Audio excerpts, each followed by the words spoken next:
Attempting to land on the moon to return the United States to the moon for the first time in 52 years. Nova C uses an environmentally friendly mixture of liquid methane and liquid oxygen. Incredibly challenging thing like landing on the moon forced us to innovate. Intuitive Machines has built an entire space program to support these CLIPS missions. The company completed its lunar lander in a new facility at the Houston Spaceport, just down the street from NASA's Johnson Space Center. It's an autonomous Nova C class lunar lander named Odysseus. Lunar lander arrived at Kennedy Space Center in Florida back in December. Since then, teams have been integrating the spacecraft to Falcon 9's second stage in preparation for launch. Go IM-1 and the Odysseus lunar lander. Falcon 9 has successfully lifted off from Pad 39A at Kennedy Space Center. An incredible sight to see. Odysseus lunar lander separation confirmed. Our Nova C lunar lander has successfully separated from the second stage of the launch vehicle, autonomously commissioned, and made first communications contact with Nova Control. Our approach for landing is actually very similar to what Apollo did, which should be no surprise because the physics are very much the same. Let's honor this momentous milestone and prepare for the challenges and triumphs that await us on our lunar journey.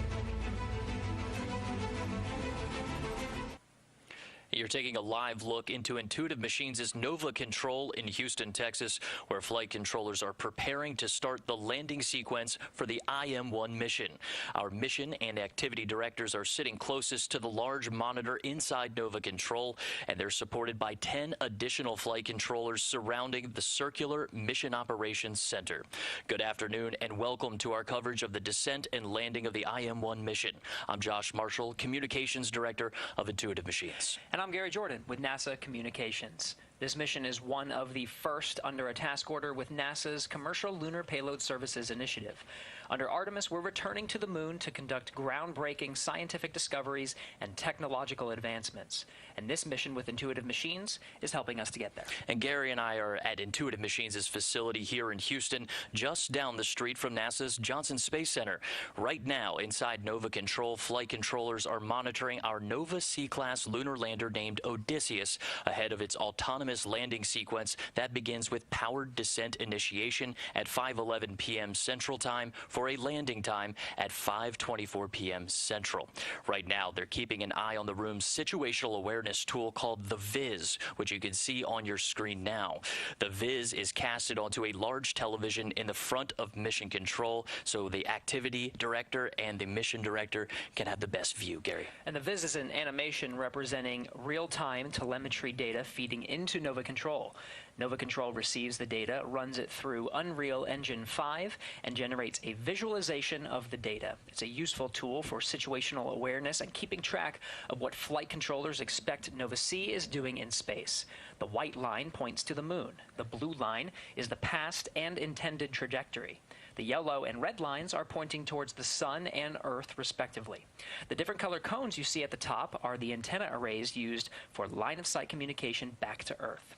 We'll show the Viz periodically throughout our coverage, up to about 12 minutes prior to landing. In these final moments before landing, the most reliable spacecraft data will be relayed through Nova Control audio loops. And we're starting our coverage later than expected today as flight controllers continue to assess Nova C's trajectory, guidance, navigation, and control. Nova C maintained a low lunar orbit, but is in a slightly more elliptical shape. Last night, flight controllers performed a lunar correction maneuver burn to adjust the lander's orbit. This burn kept Nova C on a trajectory to land in Malapert A, but moved our landing time estimates earlier by about an hour. Then today, flight controllers chose to exercise an additional orbit before starting the IM-1 mission landing sequence. This decision brought us to now, projecting a landing time of 17:24 Central Time.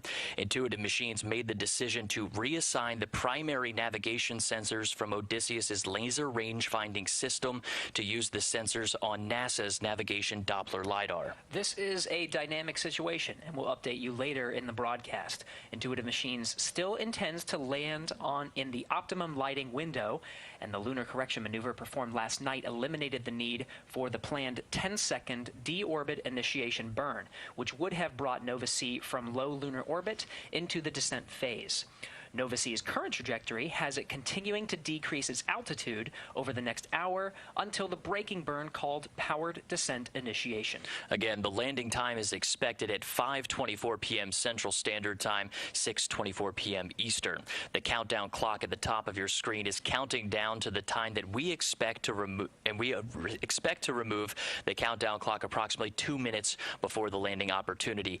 Getting to this moment, Gary, has been quite the journey, and it's lasted about 7 days so far since liftoff from Launch Complex 39A at NASA's Kennedy Space Center.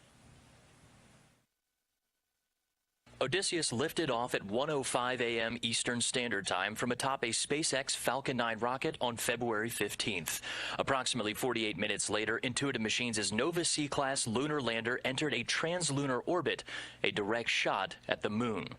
In the following days after launch, flight controllers in Nova Control commanded engine firings to place the lander into low lunar orbit, approximately 100 kilometers or 62 miles above the lunar surface.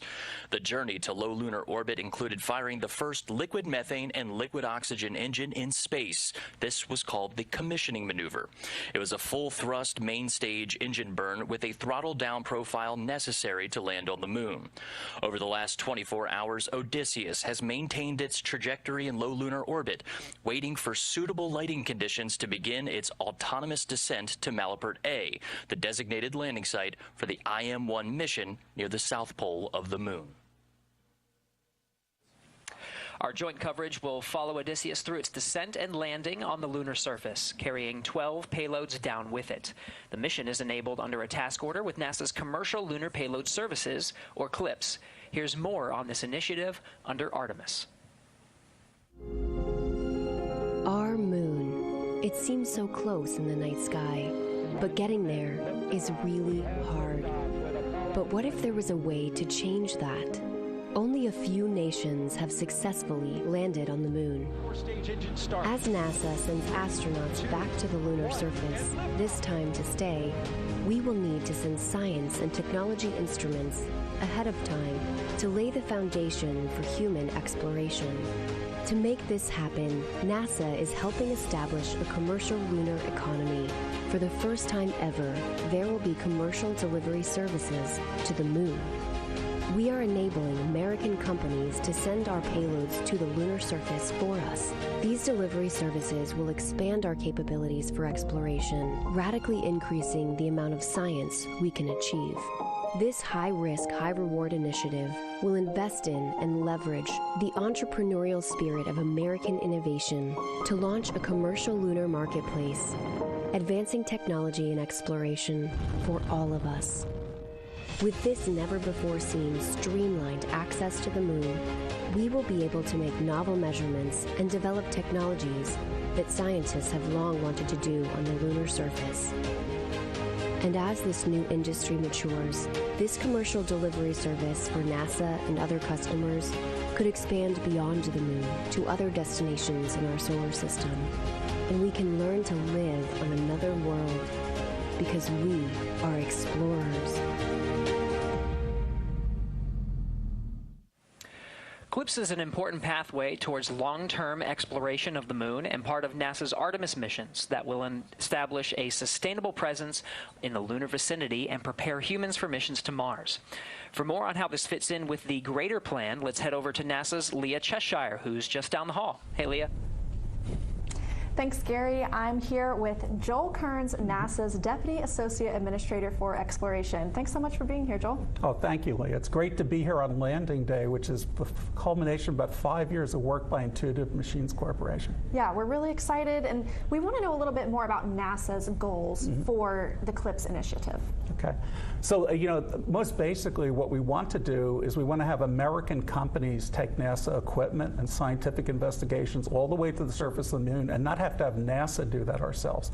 NASA is really good at doing robotic space science missions, whether that's the James Webb Space Telescope or it's the Mars rovers. But when we knew about 5 or 6 years ago that we would start going to the moon to do science and exploration investigations, we knew we'd be going back every year, so we turned to industry to see if they could actually take us to the moon instead of us having to do it ourselves. And that's how we came up with Commercial Lunar Payload Services. There's 3 objectives for Commercial Lunar Payload Services, or CLPS. One is that we want to do great science on the moon. The second is we want to test out technology and engineering for future human exploration in Artemis. And the third is we want to generate a group of companies that are highly skilled in doing these robotic lunar landings so that we can use them as part of our Artemis initiative. Well, let's talk about that a little bit more. How is CLPS beneficial to the Artemis campaign? Well, a number of different ways. For example, we will do science at the South Pole with our astronauts in Artemis and also with robotic explorers. They'll be brought down on CLPS. But we're also going to use these robotic landings, these commercial robotic landings, to do science at places where we won't initially send astronauts. We can use them, for example, this Intuitive Machine mission that's going on today that'll land in the South Pole region will be one of the first forays into the South Pole to actually look at the environmental conditions to a place we're going to be sending our astronauts in the future. That is, what type of dust or dirt is there? How hot or cold does it get? What's the radiation environment? These are all things you'd really like to know before you send the first human explorers. I'd also say that in the future, when we are flying humans to the moon as part of Artemis, we can use commercial services like CLIPS to pre-stage equipment or other cargo so that they're waiting for the astronaut explorers when they land. And this is an entirely new approach that uses a privately developed lunar lander. What are some of the most important takeaways on risks but also benefits of a model like this? So when industry came to NASA about 6 years ago and said, we could do this for you as a service, what they said was they thought it would be less expensive than if we did it ourselves, that they could do it faster than we could set up to do it, and that they could do it more frequently, that they could do more than one mission, every year or two. And so far we've seen is that looks like that's going to be true. What we're waiting to see, such as with the mission today, is can they actually do this incredibly difficult thing? Can they really land on the surface of the moon robotically? This is something which is extremely challenging and difficult to do.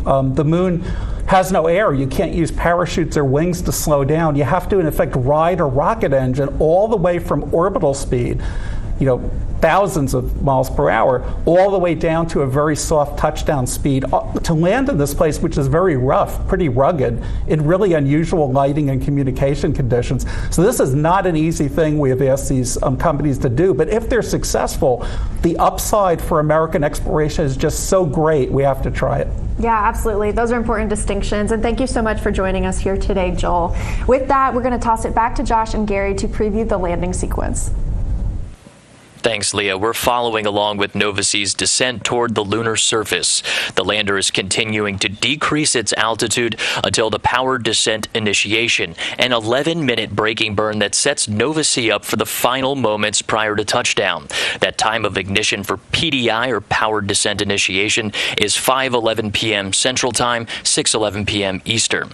The entire landing sequence is autonomous, meaning the lander is in control of every milestone required for a lunar landing opportunity, Gary. And completing a soft touchdown comes with challenges unique to, say, landing on the Earth or Mars, because there's no atmosphere. Gary, it's an entirely different playbook as we've seen this dynamic situation play out today. Let's take a look at the IM-1 mission's complete trajectory approach as of launch. The Intuitive Machines IM-1 mission is sending commercial and NASA payloads to the lunar South Pole region on an uncrewed robotic Nova-C-class lunar lander called Odysseus. The lander is the tip of the iceberg, and what's below that is the full program that is on a miniature scale, very similar to what the Apollo program had. The IM-1 flight path mirrors the historical achievements of Apollo 2, starting with separation for the launch vehicle on a direct shot at the moon. That trajectory is basically like throwing a fastball that is going to hit the moon 6 or 7 days later, like an outfielder stretching out to grab it. The first 4 days are dedicated to flight controllers in Houston firing the lander's 3D printed liquid methane and liquid oxygen engine to make small course adjustments to hit its orbit target around the moon. This particular coordinate system is called the B-plane. You can think about the B-plane kind of like the backboard of a basketball goal. And you basically know when you shoot hoops that if you can get the basketball in the square on that backboard, it's going to go in. And the B-plane for astrodynamicists is very much the same thing.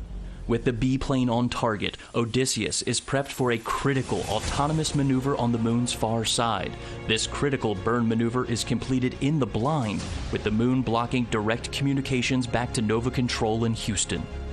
Once we get around the moon, we have on the day side of the moon, the sun heating us from one side and reflected infrared light off the bright moon warming us on the other.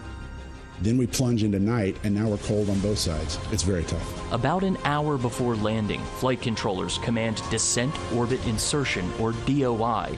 This is a main engine firing to slow the spacecraft so its altitude drops from 100 kilometers to about 10 kilometers above the lunar surface. After DOI, Odysseus coasts for about an hour before starting its final approach. And then we reach a point called powered descent initiation. The guidance system on board makes the decision to activate the main engine at very close to full power. Cameras and lasers are feeding information to the lander's navigation algorithms, which provide guidance, navigation, and control. With a safe site identified, Odysseus enters a 3 meter per second descent, then down to 1 meter per second for the last 10 meters to the lunar surface. Now, the lander is using an inertial measurement unit, which is similar to a human inner ear that senses rotation and acceleration. Flight controllers expect about a 15-second delay before confirming the ultimate milestone, softly landing on the surface of the moon. And I can tell you just from doing our simulations, that's the longest 15 seconds you'll ever experience as you wait for the final light to turn green to indicate that you've landed on the moon.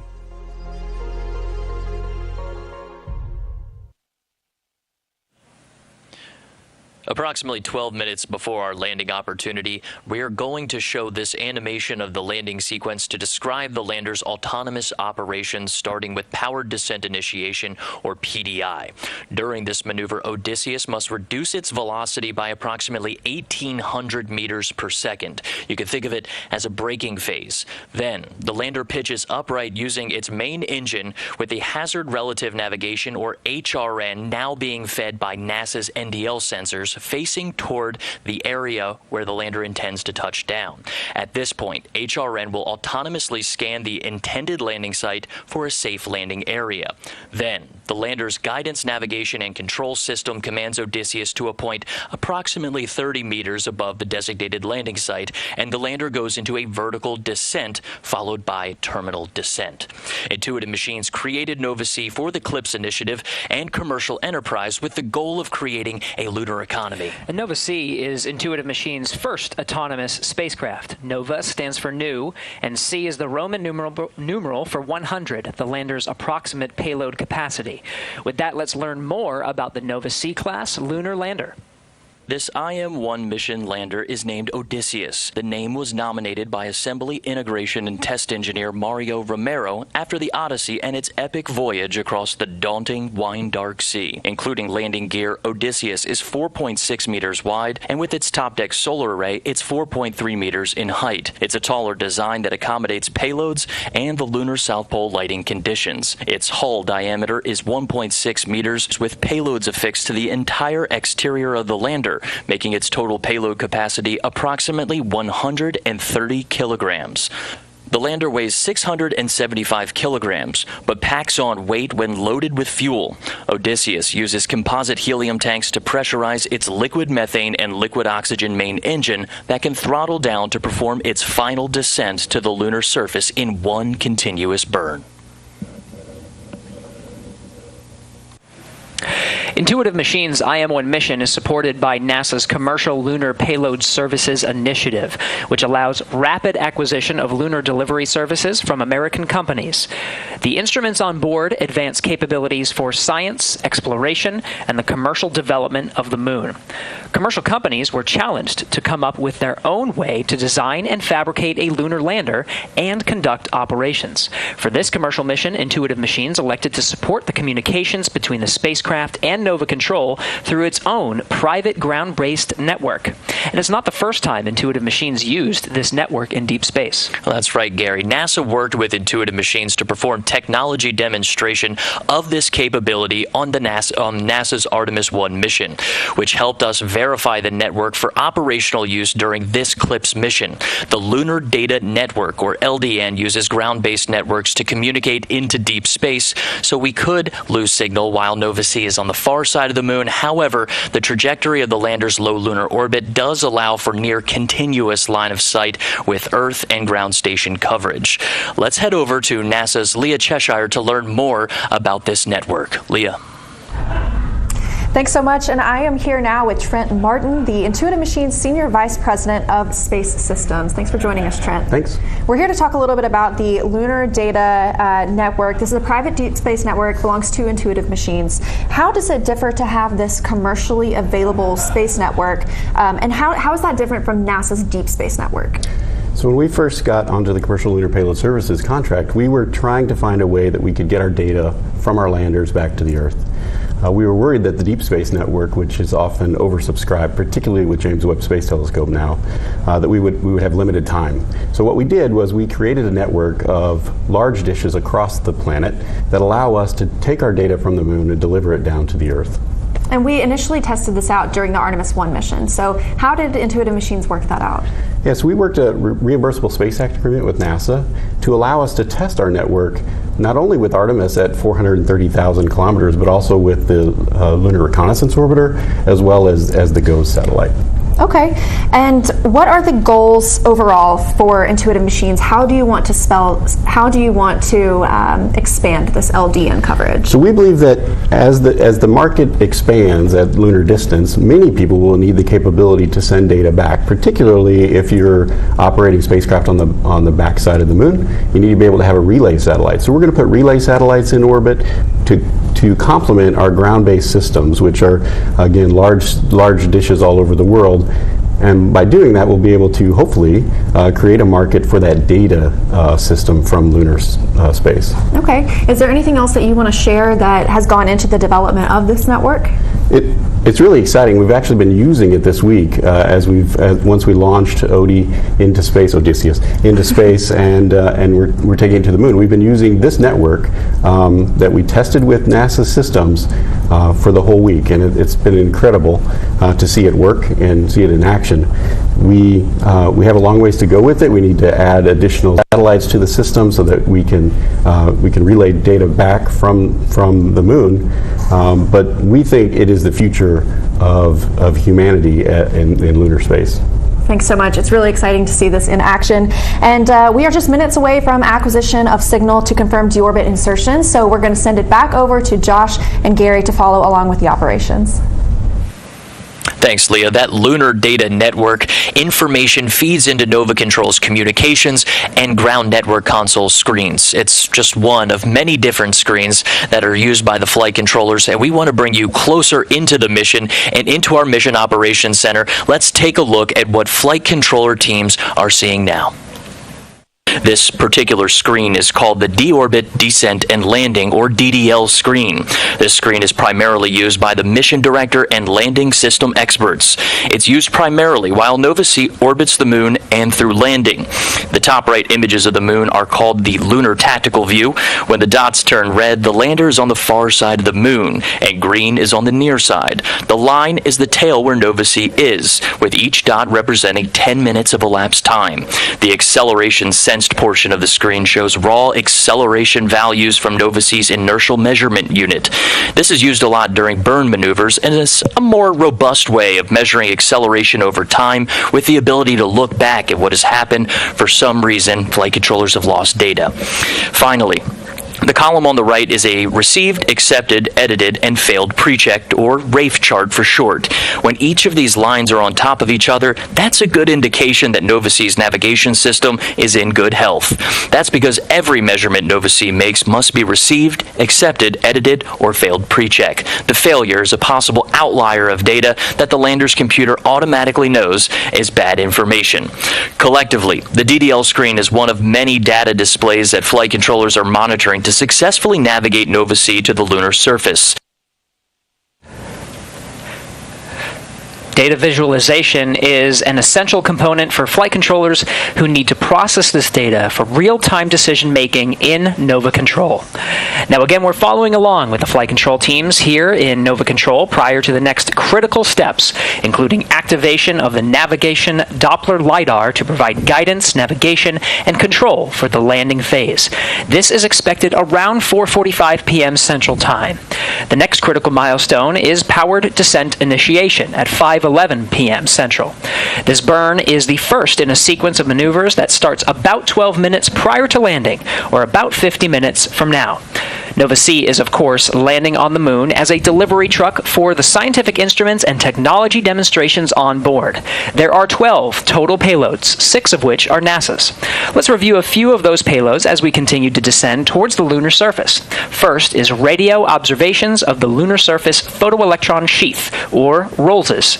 ROLSes will employ 4 antennas and a low-frequency radio receiver system to determine the density and scale height of the moon's photoelectron sheath, a very thin layer of electrons above the surface of the moon, and will also detect solar radio bursts, radio emissions from Jupiter, dust impacting the surface of the moon, and how radio noisy Earth is. An exciting radio telescope is going to be placed on the moon. It is called ROLSIS. It stands for radio wave observations from the lunar surface of the photoelectron sheath. It's going to detect all kinds of radio emission that is falling on the moon. Right now it is close to solar maximum, so the sun is producing a lot of coronal mass ejections and radio emission associated with them, and we can detect these radio bursts from the sun. Characterization of the radio environment of the moon is very important. It has not been completely done, and therefore ROLSIS will be able to contribute in identifying various sources of radio emission on the sun. If you are setting up an observatory on the moon, we should know what kind of radio interference we get there.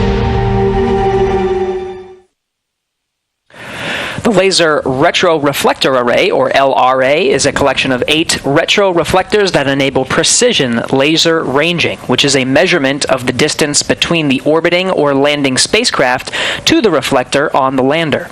LRA is a passive optical instrument that will function as a permanent location marker on the moon for decades to come. This is a little mirror that's aiming at you all the time, regardless which way you're looking at it. My name is Xiaolei Sang. I'm a LiDAR instrument scientist. It's a small retroreflector mounted on an aluminum shell on the intuitive machine landers. When you shine laser on it, it reflects right back at you. The purpose is to have a precise fiducial marker on the landers. It serves as a landmark for future missions if you want to go back and land it there.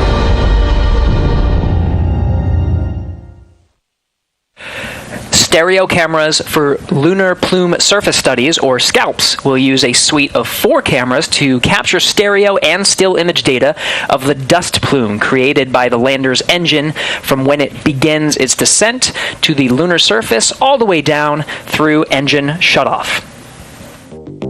SCALPs is an array of small cameras that will be placed around the base of a lunar lander and collect imagery during the descent and landing of the vehicle. Using a technique called stereophotogrammetry, we can use those images to reconstruct a 3D shape of the ground. As the lander comes down, its hot engine plumes will interact with the surface. Our cameras will begin acquiring images from before this interaction begins until after the vehicle has landed on the surface. The SCALPs cameras will specifically be looking at the overall crater formation and erosion of the ground due to the rocket plumes. The final stereo images, which will be stored on a small onboard data storage unit, will be transferred to the lander and then downlinked to Earth, where we can use them to reconstruct the overall erosion volume and shape of the ground. With the Artemis program, we plan to establish a sustained lunar exploration and try to land multiple payloads in close proximity to one another. SCALPs data will be a critical part of understanding these phenomena and improving our computational models to inform these future landings. Radio frequency mass gauge, or RFMG, is a fuel gauge used to measure the amount of propellant in spacecraft tanks in a low-gravity space environment. Using sensor technology, RFMG will measure the amount or mass of cryogenic propellant in Novasea's fuel and oxidizer tanks, providing data that can help predict fuel usage on future missions. I'm Greg Zimmerly, the principal investigator for the radio frequency mass gauge payload. This instrument is a space-age fuel gauge. We're going to use it to measure the amount of cryogenic propellant in the Intuitive Machines Nova C lander propellant tanks. These propellants are very cold. They're at about minus 300 degrees Fahrenheit. Now we're integrating the instrument onto an actual lunar lander. Future lunar missions, like those in the Artemis program, will likely also use cryogenic propellants and have to store those propellants in space for long periods of time. So having an instrument like this that can measure the propellant in the tanks in low gravity will help future lunar missions know how much fuel is in the tank at all times.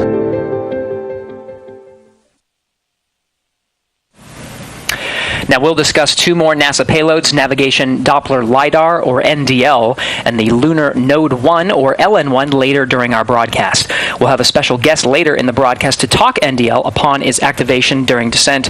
And Josh, we did get word that some of the processing of the optical images from NDL are already performing. They did some checks, and they're performing very well.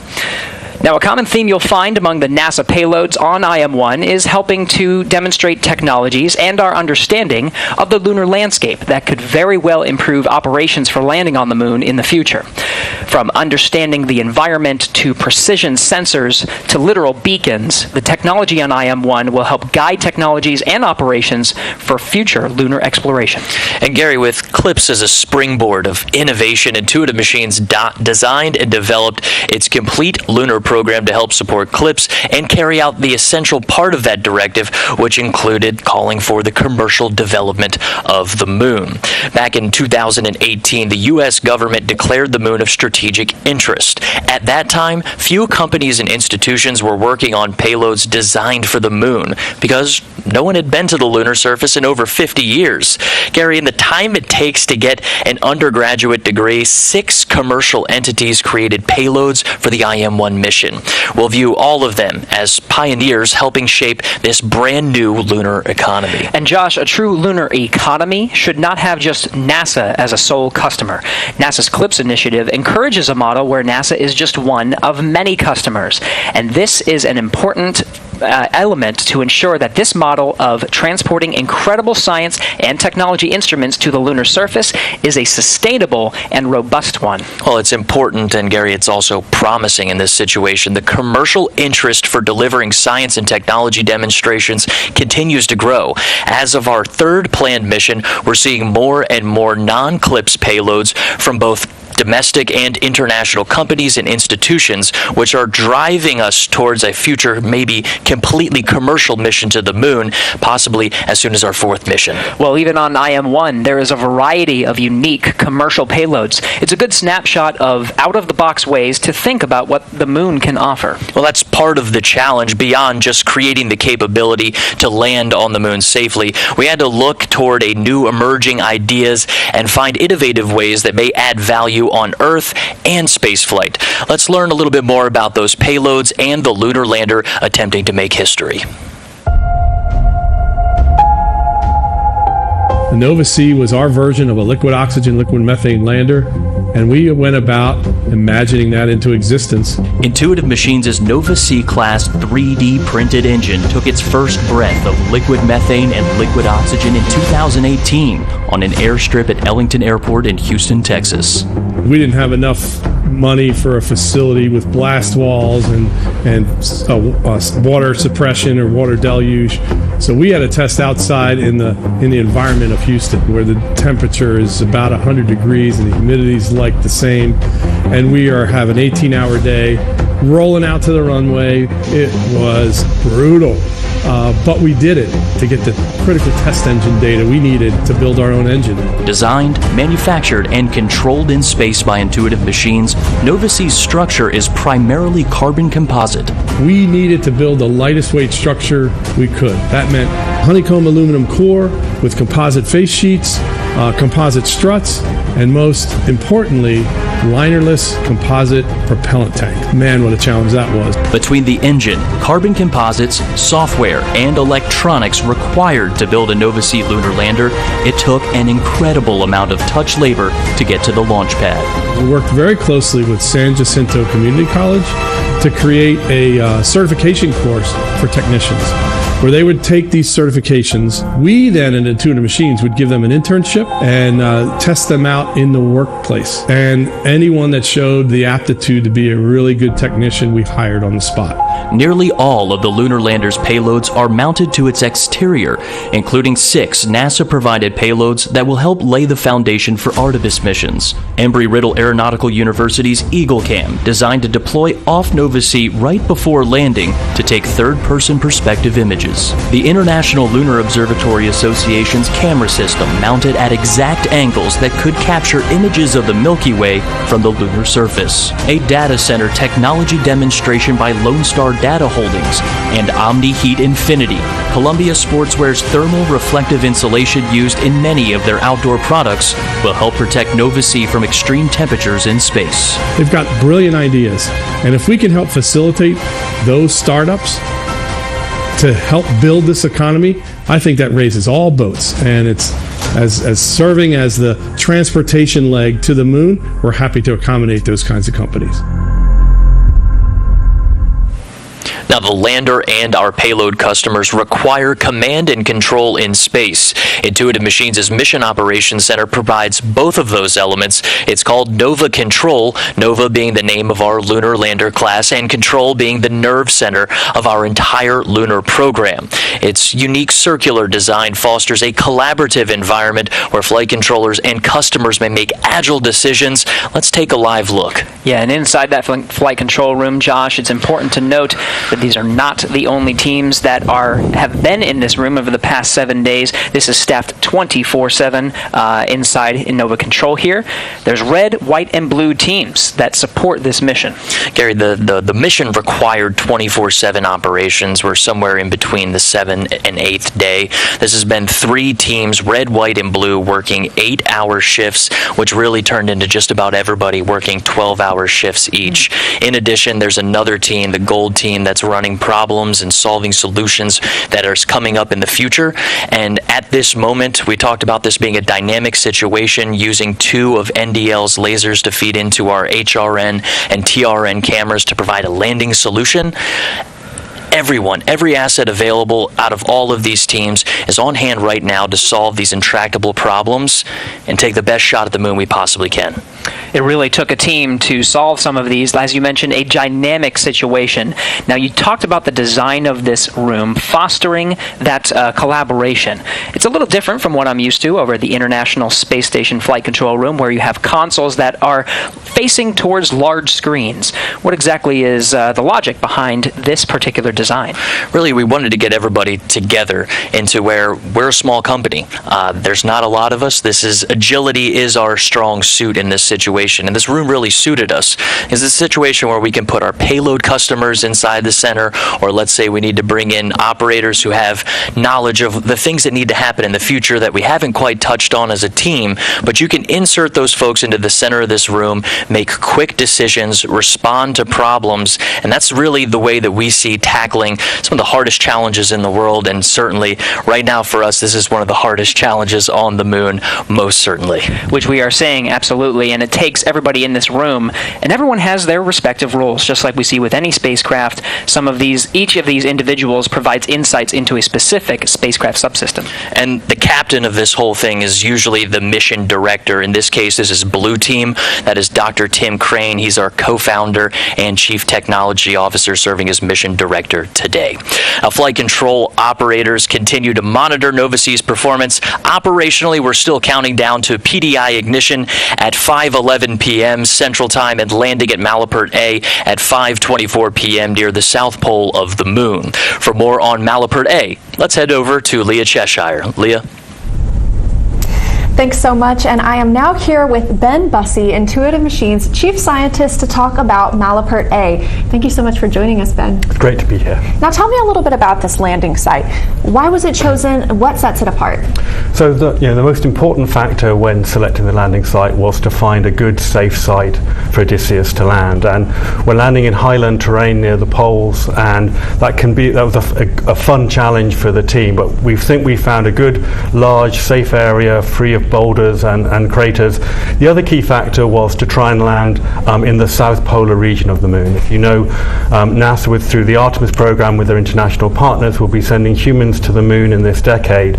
So the goal was to find somewhere in the south polar region that was large and safe, and we sort of think just outside the rim of Malapert is sort of a Goldilocks location that will allow all the payloads to get the data that they want to get.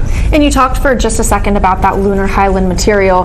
That's what we believe Malapert A to be composed of. What is really interesting about the lunar highlands? So if you look at the moon, you will see bright and dark regions, and the dark regions are lunar mare, which are old volcanic flows. The bright regions are mountains, are the highlands, which actually represent the original 4.5 billion year crust of the moon. So they're scientifically very interesting. They're also the same geology that the crew will visit. And so we want to go and get the first data of the highlands near the poles. And so we have one of our instruments, for example, is SCALPS, and NASA likes its acronym. So it's the stereo camera for lunar plume studies. And so that camera, which is 4 video cameras, will image the dust of the highland terrain right before we land. And so we will learn how it behaves as landers come down. So as we start to put multiple things near the poles, we know how far away we have to land. And we know that there are some interesting conditions for these areas in the lunar South Pole. That can be lighting, that can be communications, terrain itself. So what can we expect at Malapert A? So yeah, as you get very close to the poles, the lighting and communications becomes very challenging. And so for IM-1, we've gone to about 10 degrees, about 300 kilometers from the pole. And we think that's a good location because it's the closest to the pole that anyone's landed. But for example, we've chosen a site where you can see the Earth all the time, which is obviously communications being a key challenge. Whereas for IM-2, our second mission later this year, we'll go even closer to the pole. So for example, one of the things that we can study is, while we see the Earth all the time, it's still close to the horizon. And one of the things the communication engineers want to know is how communication is affected when the Earth is really close. So that's one example of something we can do in support of Artemis. Well, thank you so much for joining us here today, Ben. That's all the time we have right now. We're going to send it back to Josh and Gary to talk a little bit about the landing sequence. Thanks, Leah. Yeah, Malapert A is a fascinating satellite crater to Malapert, a crater only 300 kilometers from the moon's south pole. The site is named after Charles Malapert, a 17th century Belgian astronomer. The area around the landing site is believed to be made of lunar highland material, similar to Apollo 16's landing site. Apollo 16 was the first Apollo mission to visit the lunar highlands in an area called Descartes. Scientists believe the highlands offered insights into the moon's early history. The Descartes landing site turned out to be a source of rich scientific information. A large sample of rock called anorthosite was recovered from Descartes, which solidified more than 4 billion years ago during the moon's formation, when the outer regions were still molten.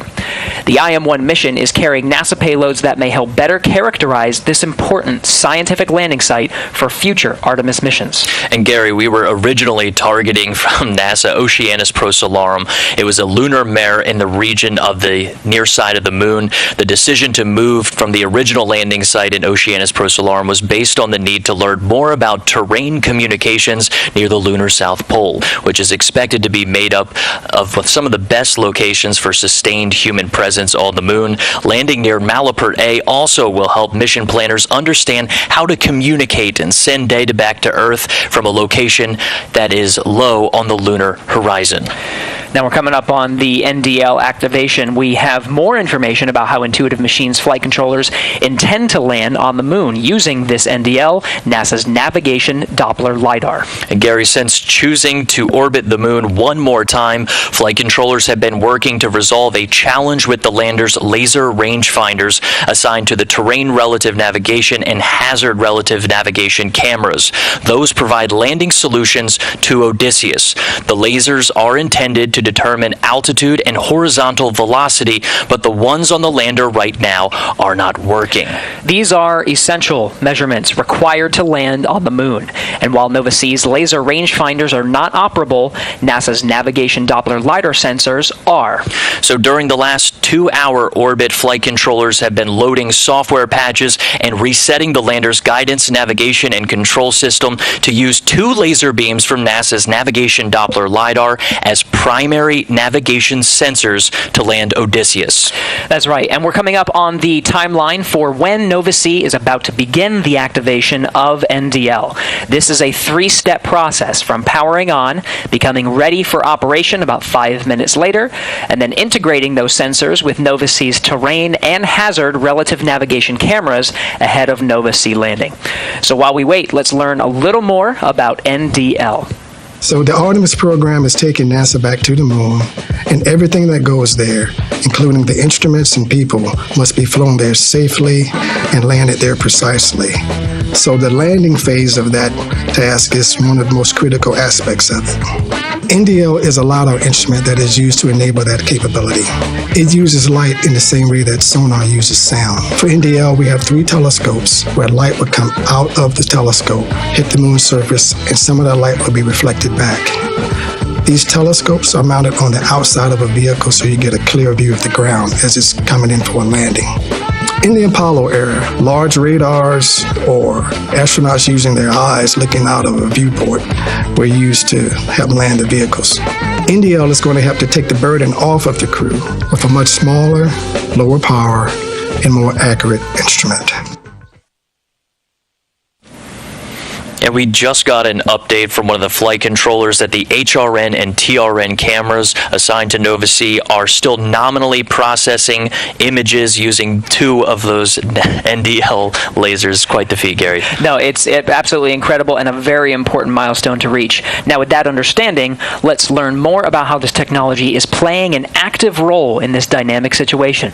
Let's head over to Leah Cheshire. Leah? Thanks so much, Gary. I'm joined now by Prasanth Desai. He's NASA's Deputy Associate Administrator for the Space Technology Mission Directorate. Thank you so much for being here. Grateful to be here.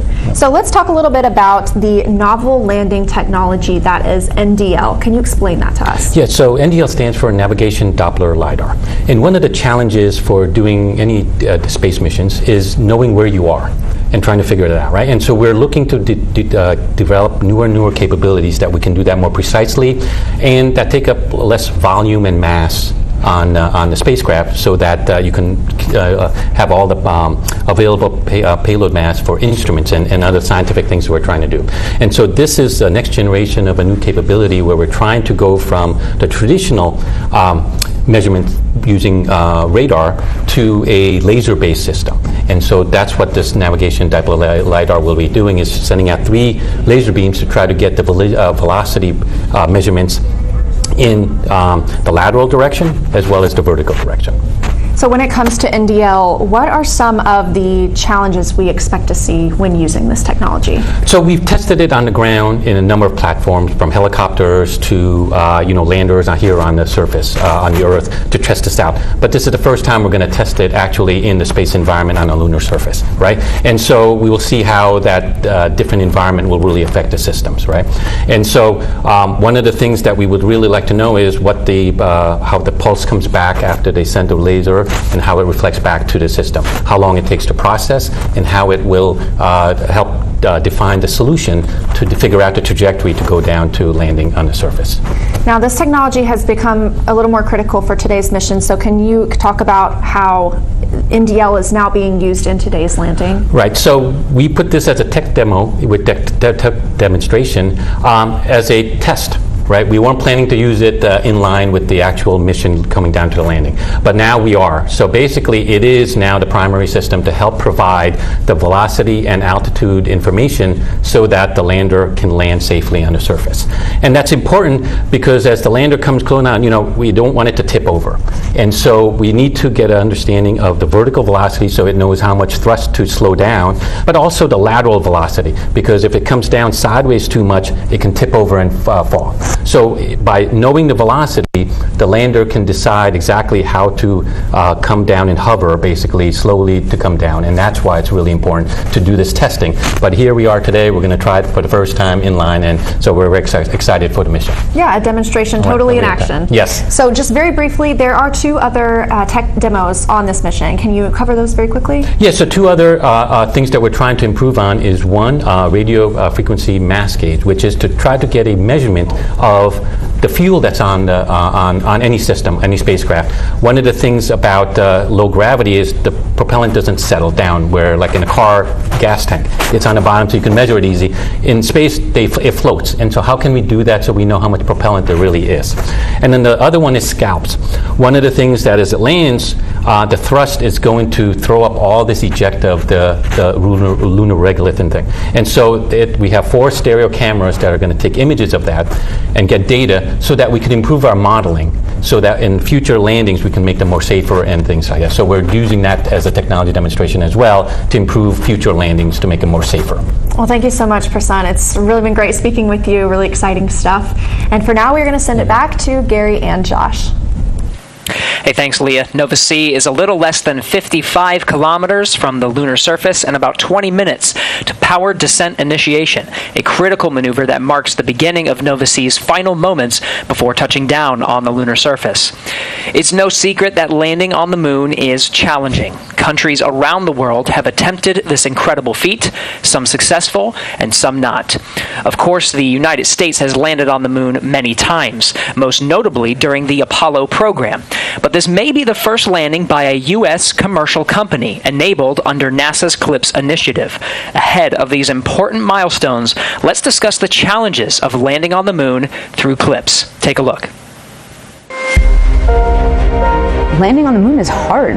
We're going back. Under this Artemis program, we're going to be sending humans to the moon for the first time since Apollo. So ahead of humans, we want to get up as much science, exploration, and technology experiments as possible. So CLIPS starts facilitating a lot of the early science, the things we want to learn before we even send humans. CLIPS stands for Commercial Lunar Payload Services, CLPS. The services part is the key element. Ordinarily, when NASA delivers a payload to the surface of the moon, they do it with a commercial partner, but NASA controls the building of the vehicle.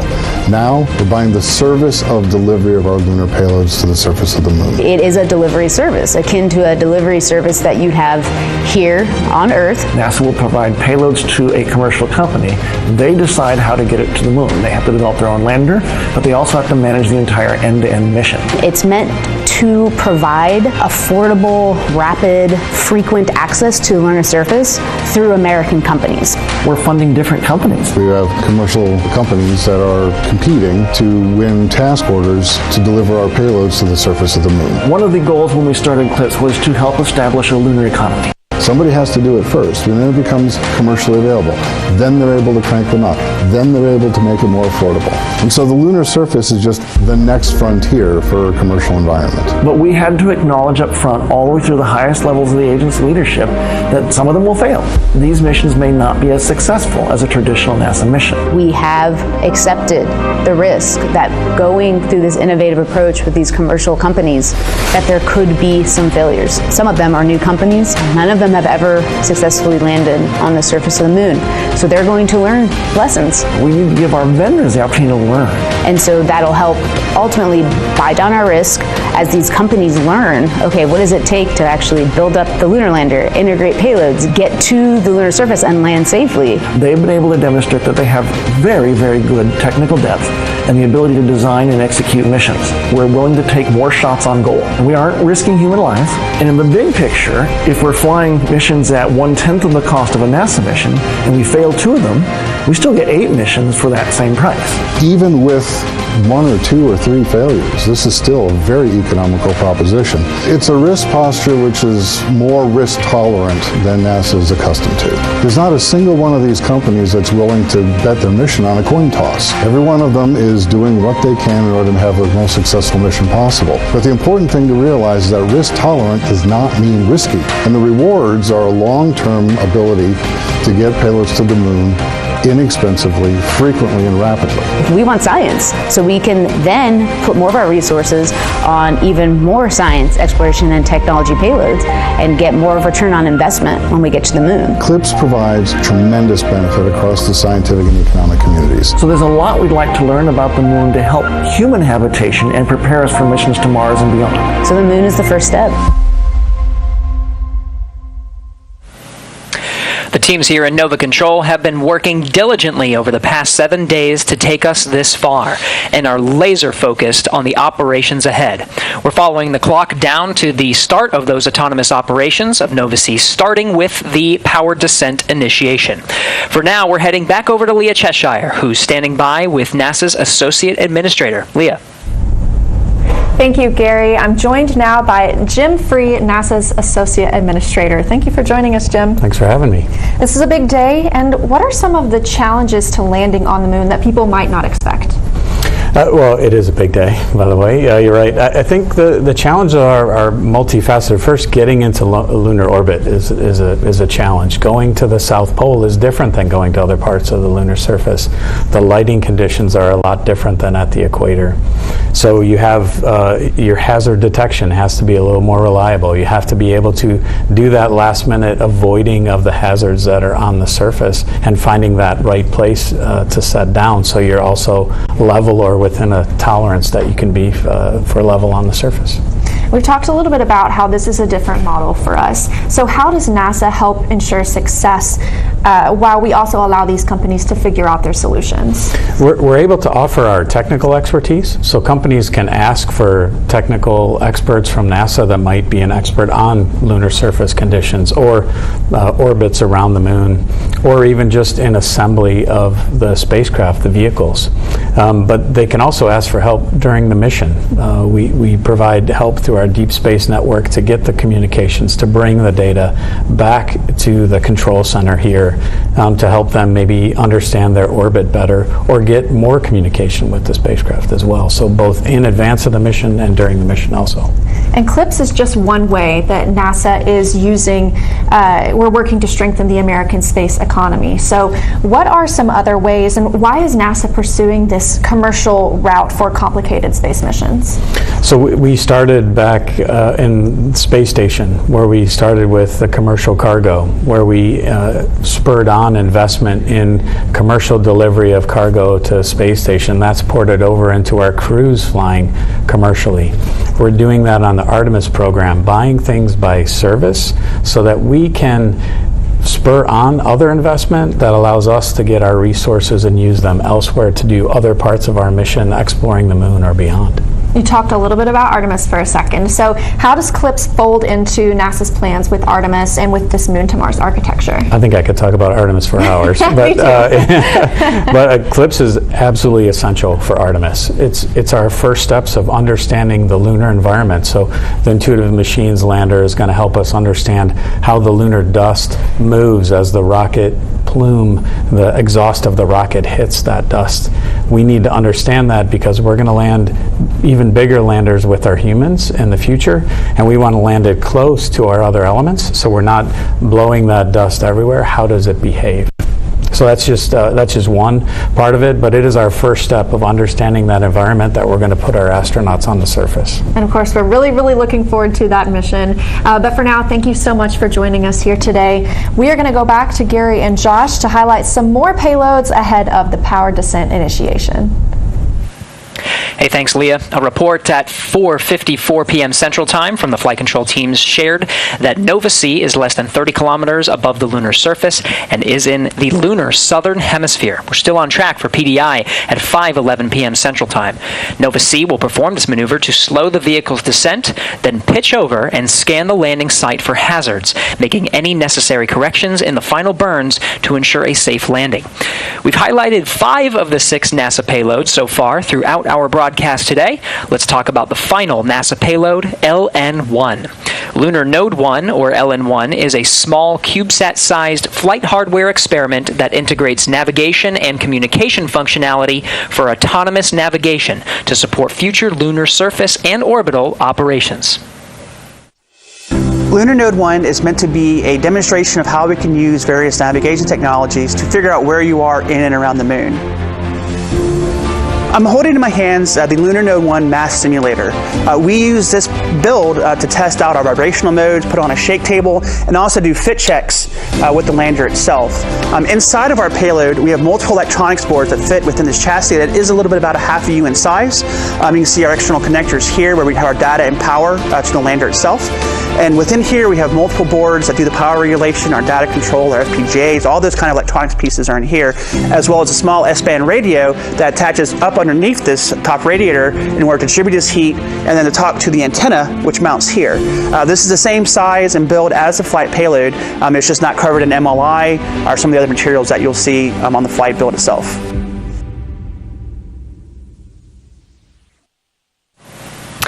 LN1 will test a lunar navigation concept of operations with the implementation of MAPS, or the Multi-Spacecraft Autonomous Positioning System.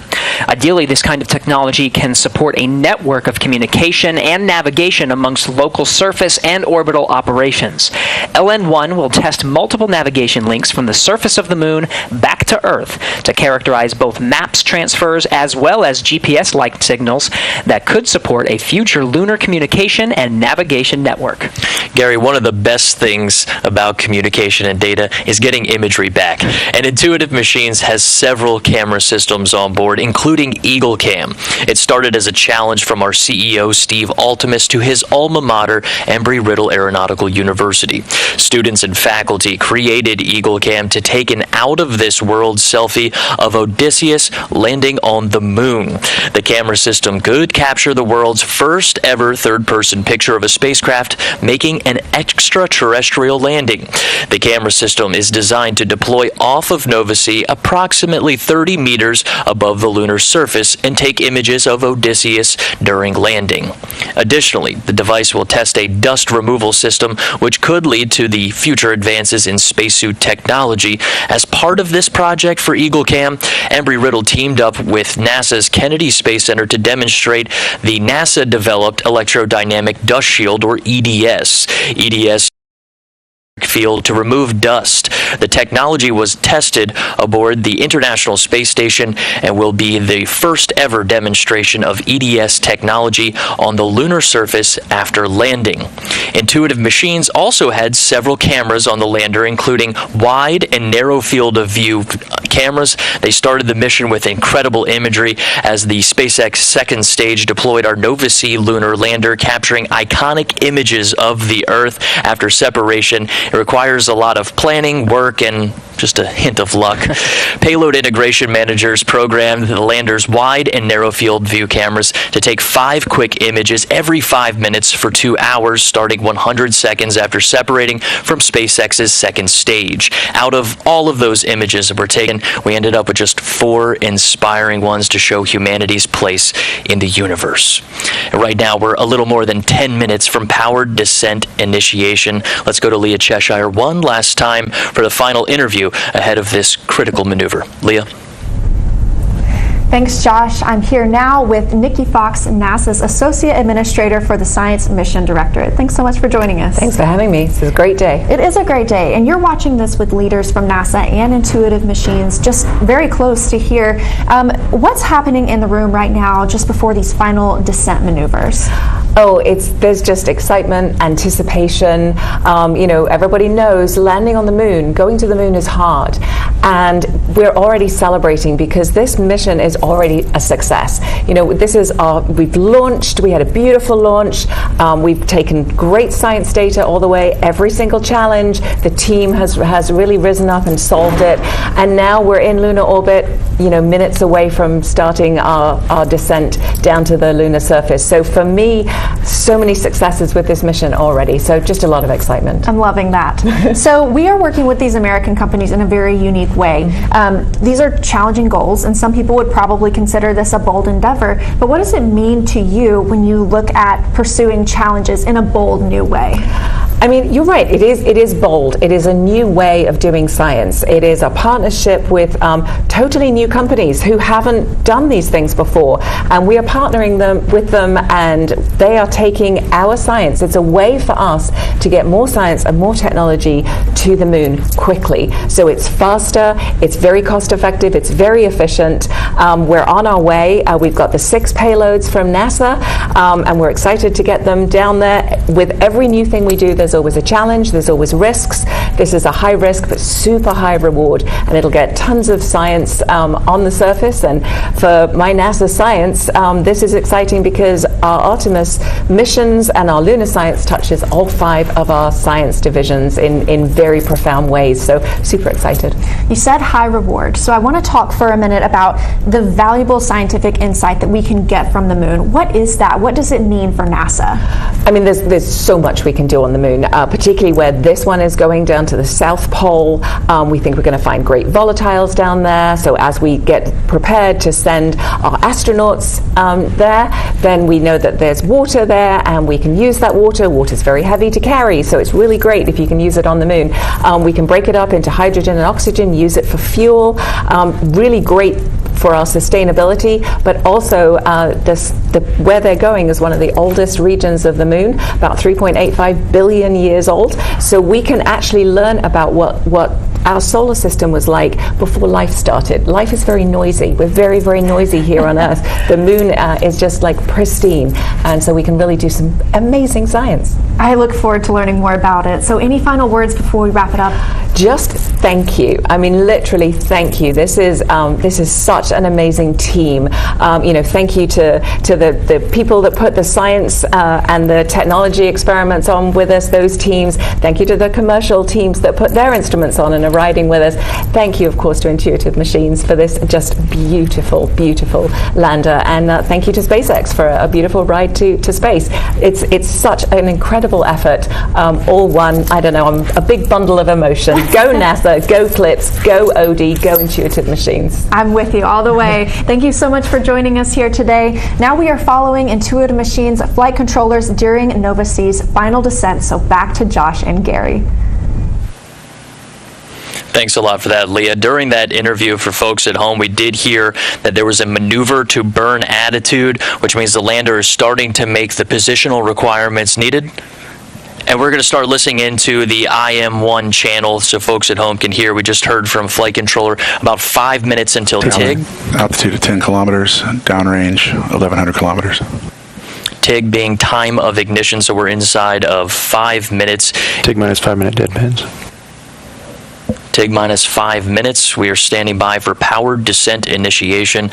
Gary, this is a critical 11-minute burn to slow the lateral velocity such that Nova-C can pitch over for further operations. And while we were in that interview, we did hear that the main engine gimbal checkout was completed. So now we're focused on the operations with Nova Control. For folks at home, we are listening into the live channel there. That's right. A lot's happening in Nova Control. We're going to be hearing these status calls periodically as we follow the flight control teams that are monitoring Nova-C's descent towards the lunar surface.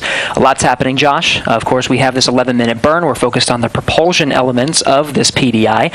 At the same time, the spacecraft is oriented in such a way that it can use a technology called terrain relative navigation to scan the environment along the way. What's happening there? Right, so we know that we needed terrain relative navigation then when we were descending and coming down to the lunar surface. Now, this involves two pieces. You have a camera and you also have a laser rangefinder. At the top of the show, we started talking about, hey, the laser rangefinder that Intuitive Machines put on Nova-C, it's not operating.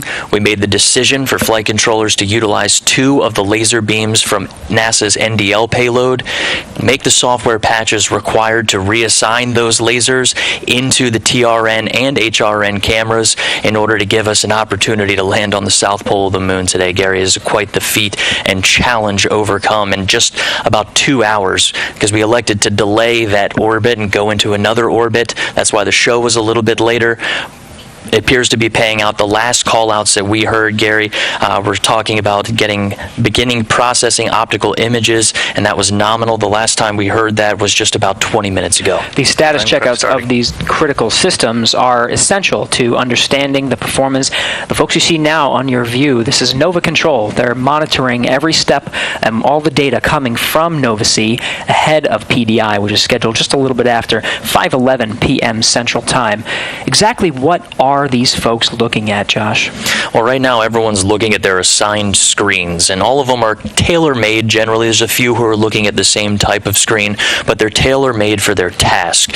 You have Spark looking at electronics, things like how hot are the electronics. Payloads are monitoring different parts and pieces. 5 degrees of burn attitude. 5 degrees left until burn attitude. The vehicle is still getting ready for this PDI ignition, which we expect here in just about 2 minutes, Gary, two minutes.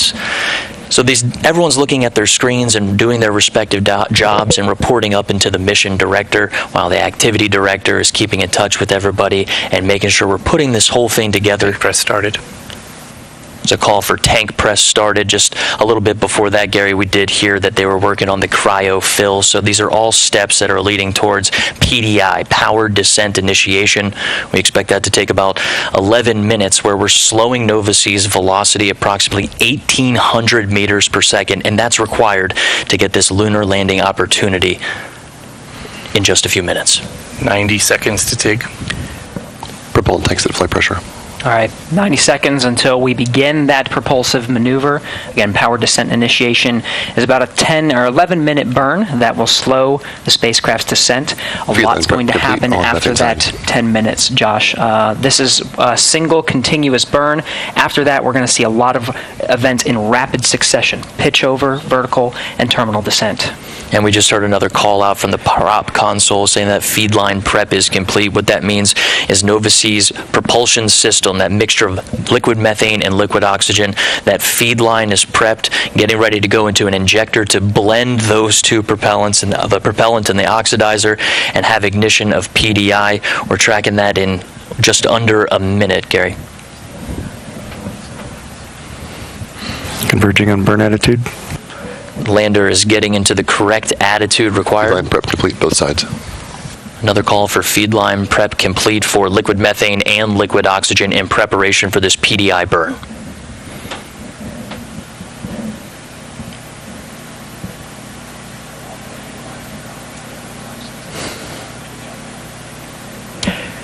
"15 seconds, exec mode." 15 seconds to exec mode. We're tracking a little less than a minute, though, until the time of ignition for powered descent initiation. Settling. Ignition. Throttling up. Main stage. There we heard main stage ignition. That's coming from our prop console, Rob. Good control. GNC call on good control. Thrust to weight 1.5.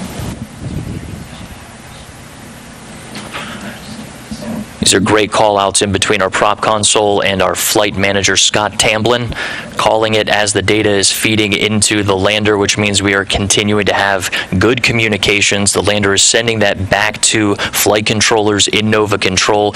Gary, something we prepared for, we planned on, is that loss of communications, and that's why we have this. I see good thrust control. A good thrust control call from prop, but that's why we have this autonomous lunar lander. You know, we programmed, we know that, hey, we want to light PDI in this moment. These are the steps you need to get there. But from here in, this is an autonomous lunar lander, and flight controllers are monitoring communications and tracking the progress right along with the public right now with us. Nova C has the helm. It is in control and is making the decisions necessary to ensure a soft landing. We heard call-outs about thrust, full thrust right now. There is the ability to throttle that thrust, and we'll see that throughout the descent as the fuel tanks continue to unload and we expel that propellant. And we did have a few questions come in about how much gas are we giving this to slow down the vehicle. And we want to remind folks that this PDI burn goes Commanded thrust 90%. Goes in just about 90%, right on time. So it goes in at 90% in order to, if the lander makes a decision and says, I need to slow down more and make a decision to make a safe landing, it's able to add a little bit more oomph and make that decision a reality rather than just a possibility. Fido, I'm showing 500 kilometers to target, but my display's a little bit stale. That's the mission director, Tim Crane, calling about 500 kilometers, but stating that his information might be just a bit stale. 1,000 psi in the helium tank. It's part of the reason we're showing this animation, Josh. Of course, this is not telemetry driven. We're just showing you exactly what's happening. As we hear the calls, this information is relayed through the audio loops. Not enough bandwidth to do a live stream of this, so we're relying on the data that's being fed from Nova C to Nova Control. Yeah, that data is going into the flight controllers, and what you're seeing on your screen right now is just to give you an idea of the vehicle's attitude. You heard them talking about moving to a burn attitude. This is what we expect Nova C is doing right now. It is a simulation in the large screen just to give you an idea of what's happening over these critical approximate 10, 11 minutes of PDI, powered descent initiation, trying to slow Nova C down, bring that acceleration down to about 1,800 meters per second. And there's some follow-on steps steps after that, Gary. It involves pitching over the lander using that gimbaled engine. We heard the maneuver to burn attitude followed by main engine gimbal checkout. So they'll use that gimbal to pitch the lander over and start a vertical descent. This is where we start getting a little tricky as far as there is a final approach. It may add a few seconds, it may add a little bit of time, but we are intended to land right around 17:24. That's 5:24 p.m. Central Time, but know that there is some give and take. We're also expecting, plan for, and train for a little bit of loss of communication during this process. That's right. And that communication is absolutely important.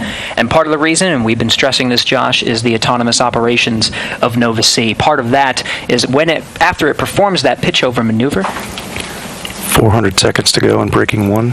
Good control.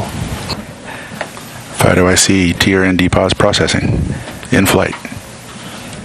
All right, that was the call that we were waiting for. That was our major problem we've been working on in this dynamic situation, is getting those images processed from the HRN camera, TRN camera, which in this case, a dynamic situation, we had to improvise a little bit and reach into those 2 laser beams from NDL, figure out a patch while we were in lunar orbit, just about 2 hours, and it sounds like we are getting good readings from those images. Absolutely remarkable feat. We also happened here, I think it was 400 seconds remaining. That was coming from Fido and Flight Dynamics. Sean Stewart working the console this evening. This is excellent calls to hear. Hazard relative navigation is going to be used after the pitch over maneuver. This allows Nova-C to make some decisions and scan the landing site underneath it and make decisions in an area that calculates the terrain to make sure that it's landing in a safe landing zone. Right, so we finish up PDI, pitch over, and we have to use that hazard relative navigation, a critical tool in order to land on the moon, to make those decisions, right? There's no human eyes, human elements deciding, okay, I see the hazard, I need to steer this way, or maybe press the gas, press the brakes. This all happens autonomously, and this is a huge requirement and a great call out to hear about the HRN camera system and processing those images. Right now, I am tracking 5:16 p.m. We expect PDI to go until about 5:21, 5:22. 300 seconds and braking 1. Or about 300 seconds to approximate those numbers. Very precise.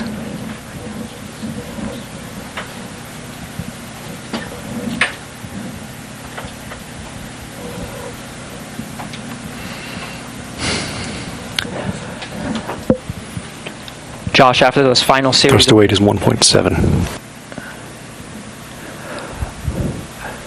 Following along, after those critical maneuvers... Committed thrust still 90%. 90% thrust. We'll hear those call-outs periodically. We started at full thrust, 90%, still throttling. Nominal. And good performance on that engine. That's a great call out. 2 things there. Nominal performance on this engine as well as the helium tank. So what we haven't mentioned so far in the show is that the helium tank pressurizes that liquid methane and liquid oxygen tank. But in addition, it's also used for reaction control system. Those are the small spurts that you see at the top of the lander in the animation that control the vehicle's attitude. So for things like landing on the moon, you really want to land at the right attitude. That way your antennas are facing back, direct line of sight to Earth, and you can get that ultimate confirmation once you do suspect that you have landed on the moon. The antenna alignment is an important element of landing on the moon, Josh. We're expecting the high-gain antennas to be pointed towards Earth to confirm, but there may be a delay.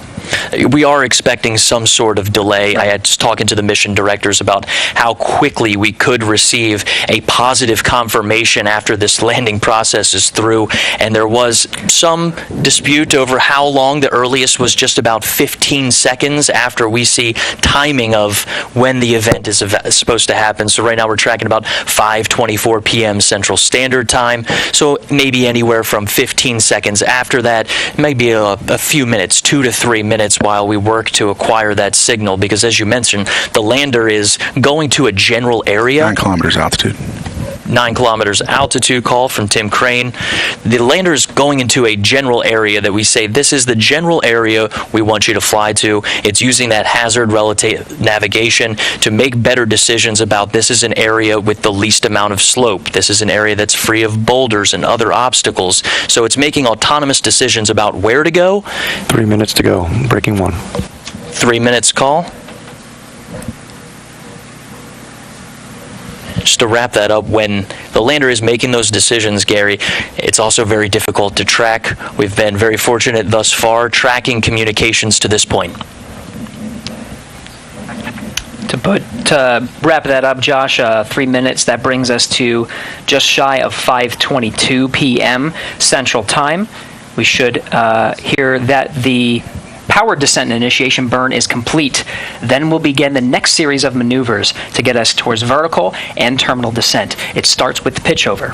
And just looking at our notes here, we did go into this burn expecting pitch over at 5:21 and 57 seconds. So good call out on the timing of that maneuver. It's important to remember PDI starts an engine burn that does not stop until landing. So this is a throttleable liquid methane, liquid oxygen engine. We lit the engine at PDI, and while we are changing into a pitch over, vertical descent, and terminal descent and then landing, that is a throttle down to the lunar surface. And when we do get out of PDI, if we hear that call of PDI complete, good burn, everything after that is going to happen in very quick succession, Gary. The time it takes to go from pitch over to landing, or what we estimate landing to be, just looking at maybe 90 seconds is what we expect nominally. 3 minutes to touchdown. There is some wiggle room. 3 minutes to touchdown call from the mission director.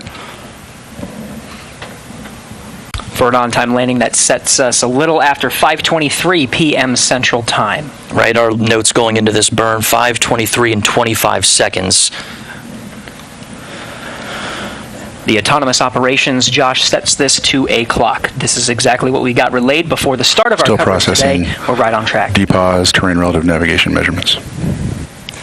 Excellent call out. That solution that flight controllers were working so hard on to make sure HRN was working, pulling on extra resources that weren't originally planned for from those 2 laser beams from NDL. It appears and sounds like that solution is working, and the people working to patch that software were certainly under pressure. The clock was ticking as we went into that extra lunar orbit. It wasn't a situation where we could just sit in lunar orbit and try to solve our problems indefinitely, and it's sounding good so far on the call outs. 2 minutes remaining till touchdown. 2 minutes to touchdown. That required a patch to be designed on the ground and uplinked to Nova-C to confirm that those laser sensors on NASA's navigation Doppler lidar could be routed to the terrain relative navigation and hazard relative navigation. That call out is fantastic. Fido, do you have an altitude reading?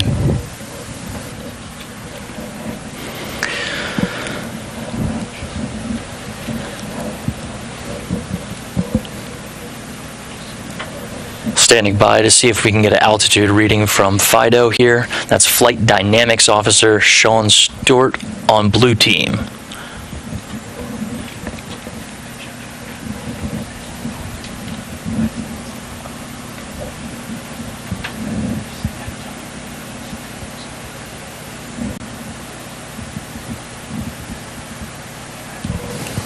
Confirm, that looked like a pitch over gimbal. Let's do it. Sounds like we have some data that confirms pitch over. This starts the HDA process. That's hazard detection avoidance. Throughout this show, you've heard Gary and I talking about the problem that was attempted to be solved in lunar orbit, making the decision to not only postpone this show. NDL indicates altitude of 1,000 meters. 1,000 meters call out from NDL. That is coming from flight management.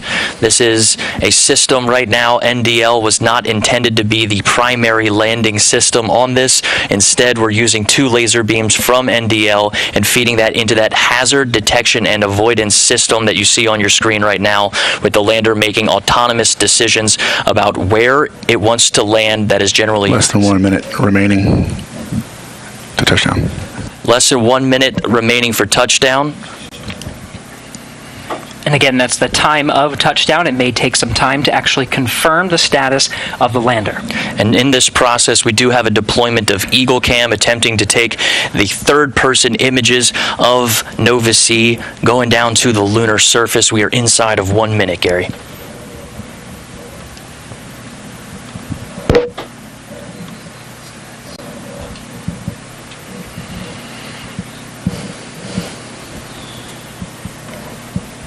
Yes, we're well into blowdown.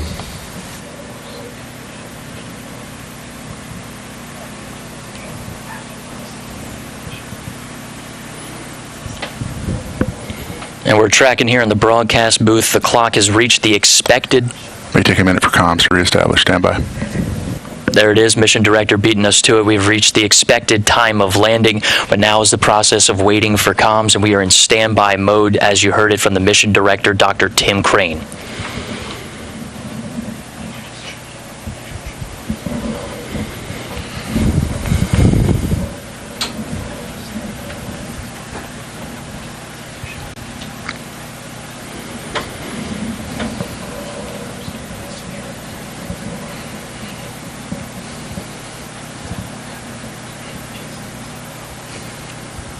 And 1 minute has elapsed from the notes that we have, Gary, of that original burn starting at PDI. Do you have carrier lock?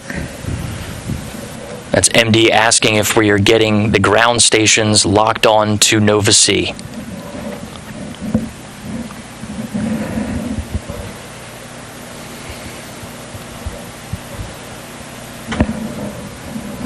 That carrier lock call, Gary, we expect that to come from GroundNet or COM, that conversation possibly not happening on our public channel that we have access to. We're just standing by to hear that come through the channels as we approach almost 2 minutes since we estimated the landing time. We did get a few call-outs on the side, folks coming into the room saying there was about a 2-minute forgiveness in our timetables. We are checking our antenna reception. Checking antenna reception.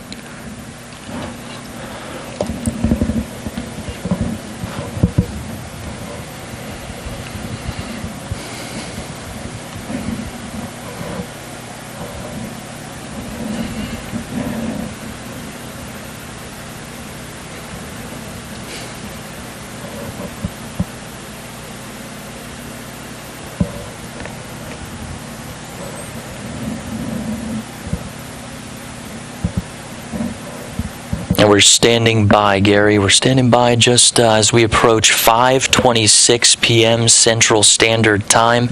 Given those mission directors' notes of the flexibility between what we were tracking, what we were given was just about 5:24. All stations, this is MD. Please look back through your logs and confirm the last information you had, and we'll determine this is a comm outage. And that's the mission director, Gary. These are our notes here of what we believed. We talked about the comm outages with the lander making autonomous decisions. This is the process of going through the last bit of data that came into Nova Control and working to verify, okay, this is the last bit of data. Where was the lander possibly going? How do we look for it and establish those communications?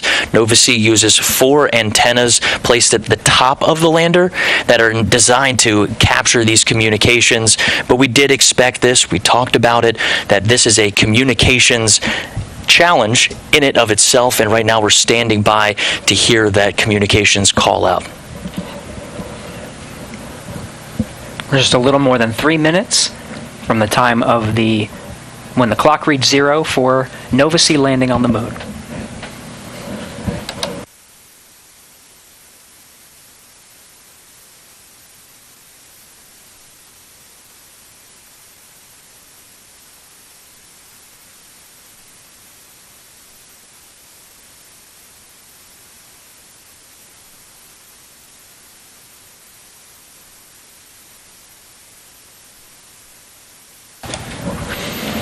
And we just checked with our team here in the broadcast booth, decided to let's stay on this. All the chatter we are not hearing on this public channel, Gary, all things indicate that we are working to solve a possible communications challenge in this moment. So we're going to continue to stand by. For those following along. MD Prime on IM1. Go for Prime. Yeah, I guess you polled the room looking for states, and we're going to go ahead and cycle the ground transmitter on Goonhilly and do some RF sweeps. Is that your plan? That's correct. Roger, copy. And that's just what we had in mind in our notes, Gary, is that if we encounter a communications challenge, we mentioned how difficult it is to land on the moon and continually have those communications. What you just heard there is folks talking about using the Goonhilly Earth Station Limited dish in the UK to do a sweep looking for that signal. We mentioned that autonomous process of the lander reassigning itself somewhere that it believes is safe. Going into it, we heard that the HRN camera was functioning and able to make those decisions after what was a 2-hour orbit of problem solving with Intuitive Machines' TRN and HRN cameras. The laser rangefinders assigned to those are the ones that Intuitive Machines installed inside the navigation pods. The laser rangefinders were not activated. We went to NASA and asked to use 2 of the laser beams on the navigation Doppler LiDAR. That's right. And spent 2 hours in orbit. Team, we're going to confirm our pointing vector with our antenna for post-landing. Yep. We spent about 2 hours in orbit to solve that problem. We got good readings on the way down. And right now, we are working to confirm communications on the surface of the moon, roughly around the Malapert A region. That is the South Pole region of the moon. That's right. What we do know is the powered descent initiation. We were following along on the status calls. We executed a pitch-over maneuver, and we're counting down the clock to a landing time of 5:23 p.m. Central Time. Well, Josh described those processes of working on the communications component to confirm data from the lander, pulsing the teams surrounding him to check the status of Nova C and the data that they were receiving here in Nova Control to confirm landing. And part of that, Josh, as you described, is communications. We're standing by. FIDO MD on IM1. QMD. I'm looking at our phase plane there for the last part of the flight. Looks like we had excellent pitch and yaw control throughout, but I did see a little bit of a roll excursion. Could it be that we landed off angle and roll in the final phase? So I do see we had up to an 8-degree excursion.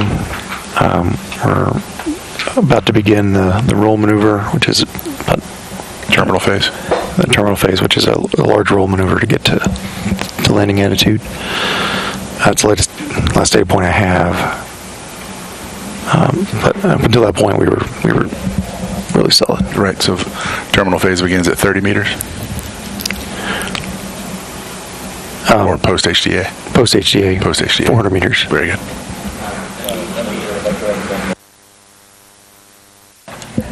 And that's a great conversation confirming. That's good ground network. Good for box scan. Make that go. Yeah, that was good confirmation of the process that we were very familiar with, talking about the attitude of the lander, making sure that those antennas are within direct line of sight with Earth stations, ground stations on Earth, excuse me. Mission director at all stations are also updating our pointing vector with our dishes to make sure that they're tuned in on our final landing site. There's a call. We're searching for that communications back to the ground station. This one particularly is in the UK that's tracking us. And it's important to note, Gary, that we have an entire network dedicated to working these communications problems. It's been active this entire mission. And the largest, most powerful dish out of all of them is about a 64-meter dish in Australia. That time to search with that opportunity with the largest, most powerful dish, we're looking at about 12 to 13 hours after our estimated touchdown. So this is a process that we could be looking and searching for the lander's signal for confirmation for quite some time, but we're going to continue to listen in and stand by as our flight controllers are working with the ground station in the United Kingdom to work this issue, work this problem. It's another challenge, very similarly to the challenge solved just to make it this far. Science of life, we have a return signal we're tracking.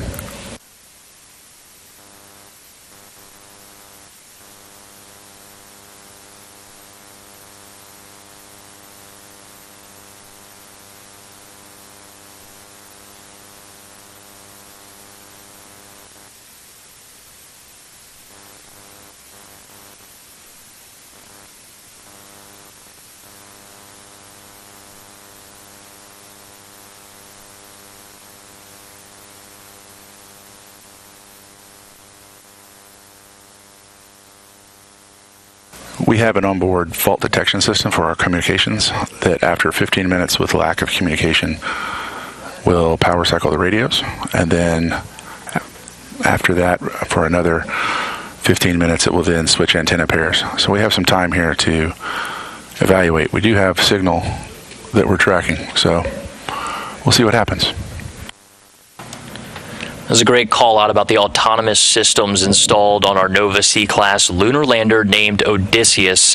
The process he's mentioning, Gary, is very similar to the one that we were preparing ourselves for at AOS, to where the lander has systems in place to recycle its antennas, to switch antenna pairs, and that was very similar to what we thought we were going to need to do after acquisition of signal.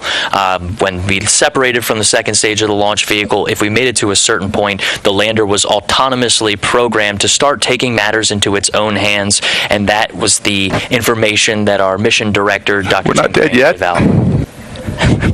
We're also not dead yet.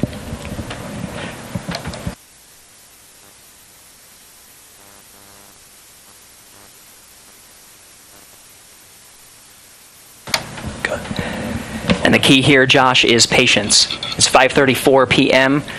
Mission Director Tim Crane confirming that it could take 2 phases of 15-minute increments to confirm the status of the landing. So we could be here, and we'll stand by and monitor as Nova Controls continues to work this issue. Yeah, tense moments inside of Mission Control with the most qualified folks. We're picking up a signal from our high-gain antenna and transmitter. It's faint, but it's there. So stand by, folks. We'll see what's happening here. All right, we're going to continue to stand by. Let's keep this camera on inside of Nova Control. It sounds like we are getting some kind of faint signal. I want to send a series of commands to reactivate, make sure we're transmitting to keep the Quasonics active.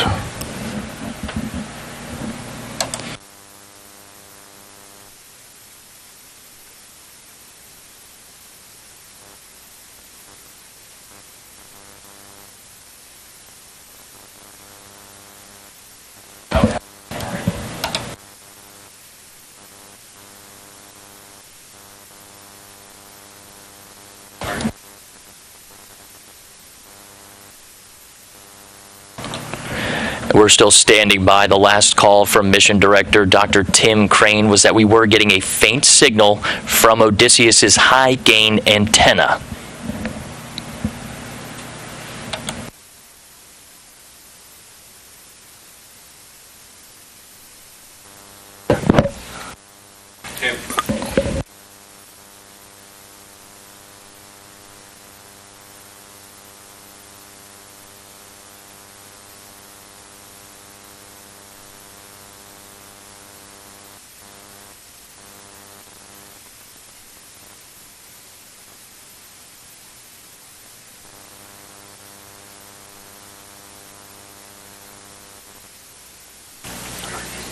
All stations, this is Mission Director on IM1.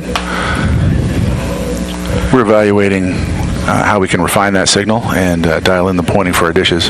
What we can confirm, without a doubt, is our equipment is on the surface of the moon, and we are transmitting.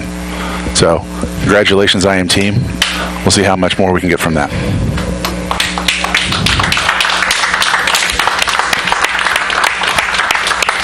An excellent call from our Mission Director, Dr. Tim Crane. IM1. And over to our CEO, Steve Altemus. Yeah, if I could just pass on a few words to the entire team in Intuitive Machines at Superbab and here in the Mission Control. What an outstanding effort. I know this was a nail biter, but we are on the surface and we are transmitting. And welcome to the moon. Houston, Odysseus has found his new home. An excellent call, and this is our team of Intuitive Machines mechanics and their families, their friends, everyone who has sacrificed so much to make it this far.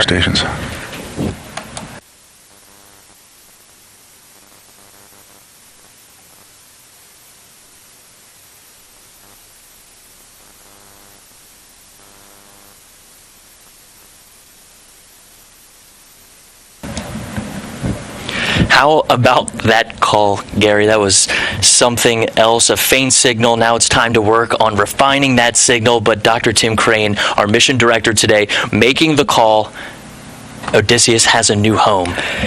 It shows the disciplines of the flight controllers in Nova Control. They waited until there was absolute confirmation that there was a signal, and then that was when they took the moment to celebrate. We saw that it wasn't just the individuals in Nova Control that contributed to the mission. The contributions to enable the success of Nova C's landing on the moon stretches far and wide. We showed, of course, some of the folks watching there, but really it extends even farther than this. A wonderful and truly amazing moment to celebrate. The U.S. has landed on the moon once again. And to everyone, you mentioned it goes beyond just the folks that we saw on camera waiting and working through those tense moments, but their friends, their families, and everything it took to get to this point. We're still expecting an image. We expect that to come down sometime in the future, especially as we look towards some high-resolution images. Let's go ahead and it sounds like we do have a message we'd like to cut to. Can we have that message special for our folks, our employees, and folks watching at home? Hey, that's right. With Nova C landing at Malapert A, congratulations, like you said, Josh, are flooding into the teams that made this happen. Really sets a tone for the American leadership and the future of a strong lunar economy. So here's NASA Administrator Bill Nelson. On the 8th day of a 250,000-mile voyage, a voyage along the Great Cosmic Bridge from the launch pad at the Kennedy Space Center to the target of the south pole of the moon, a commercial lander named Odysseus, powered by a company called Intuitive Machines, launched upon a SpaceX rocket carrying a bounty of NASA scientific instruments and bearing the dream of a new adventure in science, innovation, and American leadership in space. Well, all of that aced the landing of a lifetime. Today, for the first time in more than a half century, the U.S. has returned to the moon. Today, for the first time in the history of humanity, a commercial company, an American company, launched and led the voyage up there. And today is a day that shows the power and promise of NASA's commercial partnerships. Congratulations to everyone involved in this great and daring quest at Intuitive Machines, SpaceX, and right here at NASA. What a triumph! Odysseus has taken the moon. This feat is a giant leap forward for all of humanity. Stay tuned.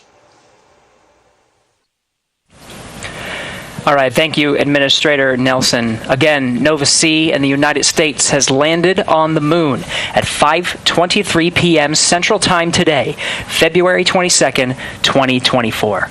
Congratulations to Intuitive Machines on the successful landing. Science and data gathering is already underway and will continue for roughly 7 days on the lunar surface, activating payloads and gathering important scientific data to help ensure future successes in Artemis missions. For more about NASA's CLIPS initiative, visit nasa.gov/CLIPS.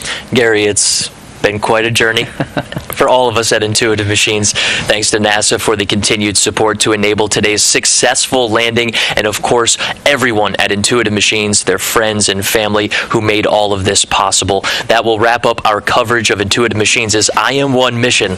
Thanks for joining us.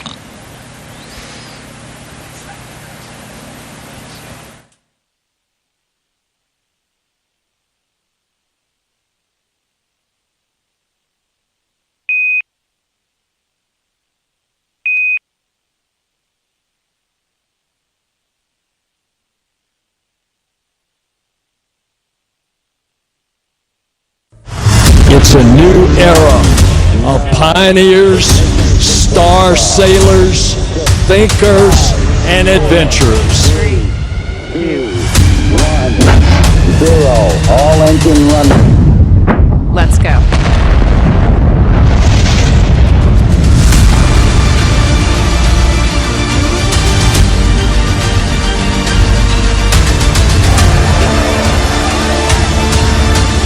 We have been given the scientific knowledge the technical ability, and the materials to pursue the exploration of the universe.